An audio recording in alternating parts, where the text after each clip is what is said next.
un moment important. Je voudrais remercier les organisations qui sont présentes ici et puis le député maire du 16e arrondissement à Paris, Claude Coasquienne, qui a toujours été avec nous dans ce combat et qui, une fois de plus, démontre sa mobilisation sur une question aussi essentielle. Demain se tient à Paris une conférence intergouvernementale co-présidée par la France et par la Jordanie sur les victimes des violences ethniques et religieuses du Moyen-Orient. Alors on en connaît le contexte, c'est celui de la dramatique progression de la gangrène islamiste qui déstabilise tout l'Orient et l'Afrique.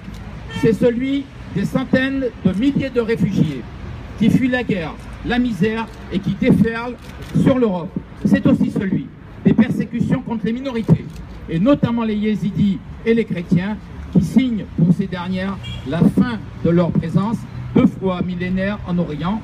Et enfin, c'est celui de la radicalisation des Français et des Européens et du terrorisme islamiste qui s'intensifiera sur nos sols. Une soixantaine de pays sont donc venus à Paris pour apporter des solutions à tous ces problèmes en une demi-journée.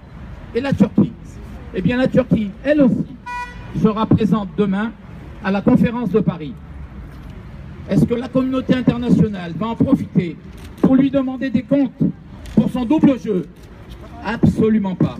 Malheureusement, le volet judiciaire qui va être étudié demain, il y a 3 volets.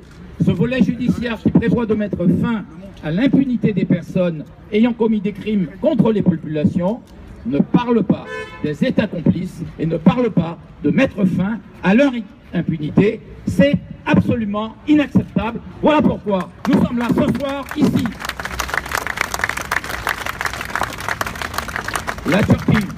La Turquie est déjà coupable du génocide arménien qu'elle refuse de reconnaître.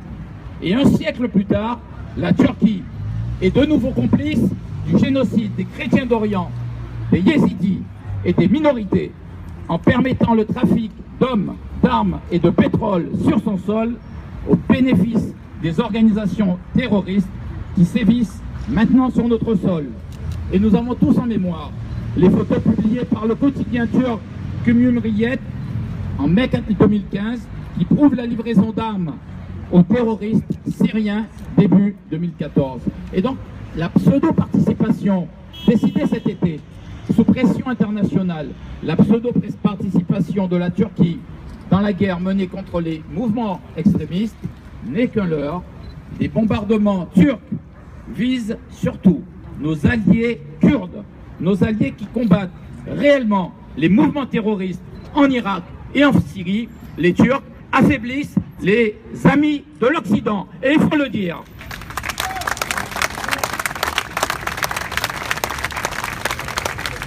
La Turquie, l'Arabie Saoudite et le Qatar ont aidé à créer en 2015 l'armée de la conquête en Syrie. Cette armée de la conquête, c'est une coalition d'islamistes structurée par Al-Qaïda. Et ils veulent nous convaincre d'utiliser la carte de l'opposition entre djihadistes pour faire tomber Daesh en Syrie, faire tomber Damas et en filigrane contrecarrer l'expansionnisme iranien perçu comme menaçant. Et l'Occident, qui entend ce discours, semble aujourd'hui écouter d'une oreille ambiguë un discours absolument inacceptable, parce que l'Occident est à la fin toujours l'ultime cible des islamistes. Et les États-Unis finissent toujours par en payer le prix de ce marché de dupes. L'Afghanistan nous l'a prouvé. Dans le passé, on ne retient pas les leçons du passé. Que pouvons-nous faire?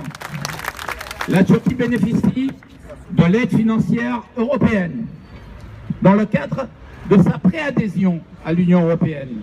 6 milliards d'euros entre 2002 et 2013.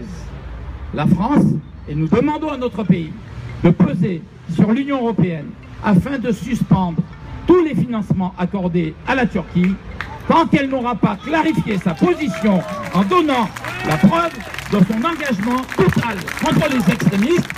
Elle est avec nous ou elle est contre nous. La Turquie n'a pas sa place à la conférence de Paris qui lui servira de tribune pour se dédouaner et regagner une crédibilité internationale alors qu'elle continue son double jeu. La place des dirigeants turcs aujourd'hui est devant la Cour pénale internationale pour complicité de génocide et de crimes contre l'humanité.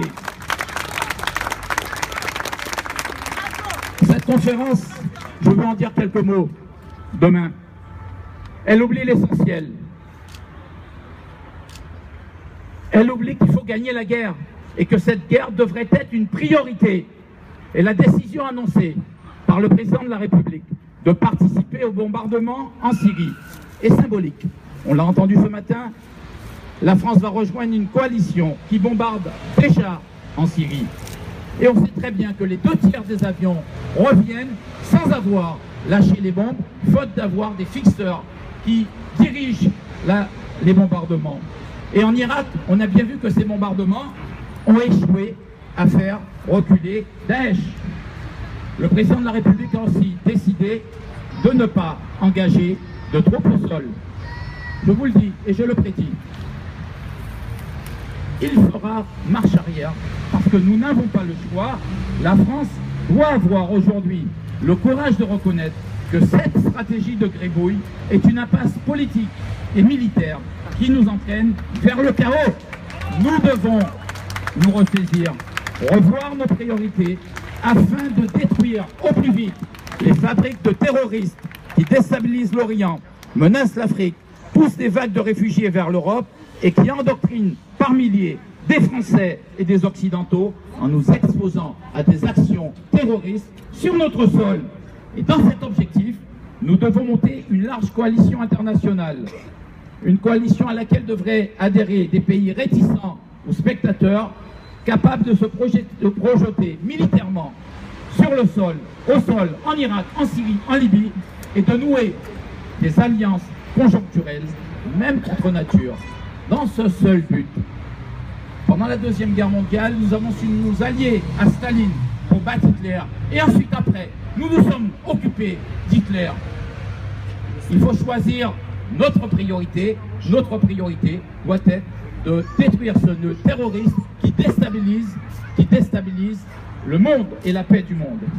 Je voudrais aussi aborder un aspect de la conférence qui est un non-sens. Cette conférence va travailler sous l'aide d'urgence aux victimes ethniques et religieuses. Est-ce à dire que nous allons réserver l'aide humanitaire aux seules minorités? Ce serait contre-productif et inhumain de faire le tri entre les bons réfugiés, ceux que nous aiderions sur le terrain, dans les camps, et les autres qui seraient condamnés à fuir en Europe pour fuir la détresse au péril de leur vie. Pour éviter l'afflux de centaines de milliers de civils fuyant la guerre, il est prioritaire d'aider toutes les victimes qui sont dans les pays de la région et qui n'ont pas le strict nécessaire pour survivre. Je rappelle l'exemple du Liban, 4 millions d'habitants, 1,5 million de Syriens. Ça pèse sur cet État, sur la stabilité de cet État. Il faut que nous allions aider le Liban à aider les réfugiés syriens sur son sol.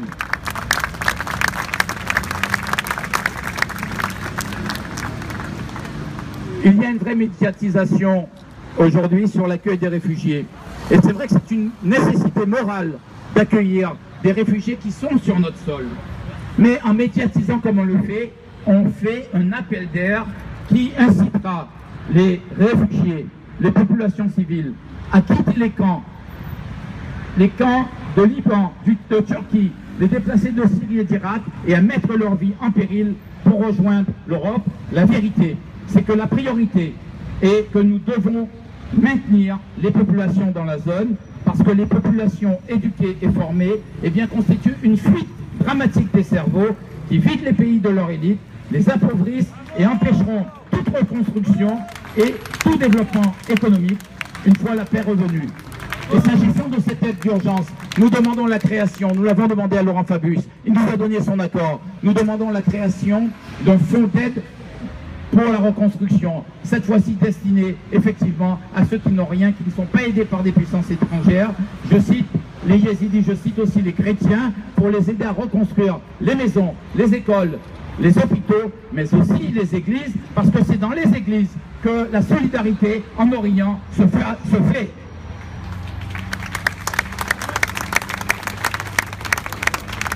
Je voudrais enfin regretter un dernier point. Cette conférence ne cite pas, il parle des minorités, il ne cite pas les chrétiens d'Orient. Eh bien, c'est nier la spécificité des chrétiens d'Orient. Les chrétiens d'Orient sont dans toute la région. Et il y a 50 ans, ils représentaient entre 15 et 20% des populations de ces zones. Aujourd'hui, ils ne sont plus que 3 à 5%. Cette conférence qui ne parle pas d'eux sacrifie au politiquement correct, puisque on parle de victimes des violences. Il ne s'agit pas de violence. Quand je vous frappe, c'est une violence. Mais quand on tue, quand on massacre à grande échelle, c'est un génocide. Ce ne sont pas de simples violences.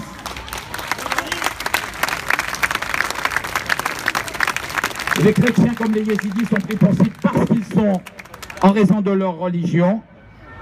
Pour les chrétiens, on veut effacer les traces des racines chrétiennes de ce pays. Nous regrettons que cette occasion manquée avec 60 pays n'ait pas été le moment de dire aux États arabes que la question des chrétiens d'Orient est d'abord et avant tout la question des pays arabes. En France, nous nous occupons de défendre nos musulmans. Nous avons 300 à 500 mosquées qui sont surveillées pour empêcher des actes malveillants.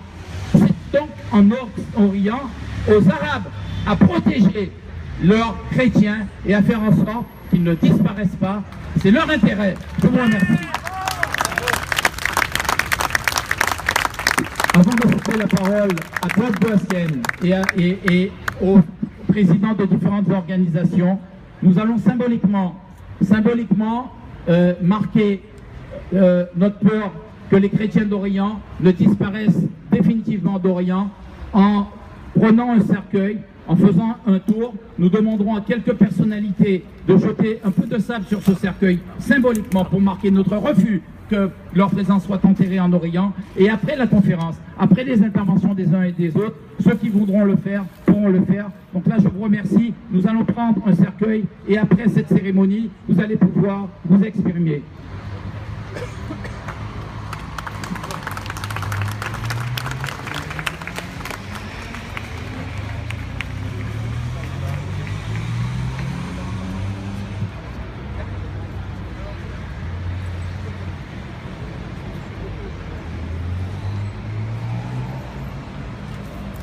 S'il vous plaît. Non.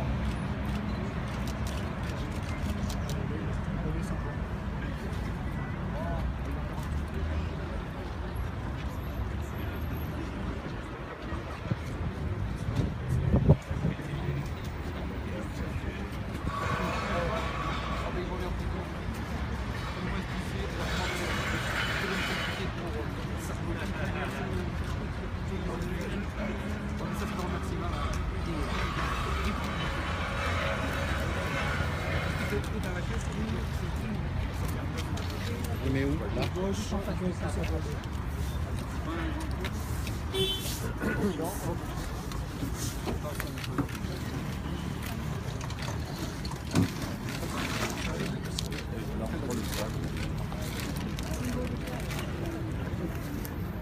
Excusez-moi.